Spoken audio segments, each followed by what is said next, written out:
Star விஜயில் 1:30 முதல் 4 இல்லத்தரசிகளின் நேரம். ஒருவேளை உங்க அம்மா என்ன ஏத்துக்கலனா?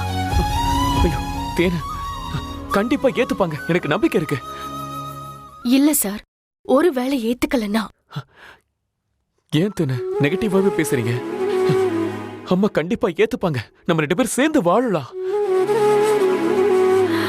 ஒருவேளை அவங்க என்ன ஏத்துக்கலனா உங்க அம்மா சொன்ன பொண்ணையே கல்யாணம் பண்ணிக்கோங்க. நீங்க என்ன காதலிச்சது, என் கழுத்துல தாலி கட்டினது, இது எதையும் ஞாபகம் வச்சுக்காதீங்க. நான் ஒருத்தி உயிரோட இருக்கிறதே மறந்துருங்க. உங்க அம்மா சொன்ன மாதிரி அந்த பொண்ணை கல்யாணம் பண்ணிக்கிட்டு சந்தோஷமா வாழுங்க சார். அட்லீஸ்ட் உங்க அம்மாவாவது சந்தோஷமா இருப்பாங்க.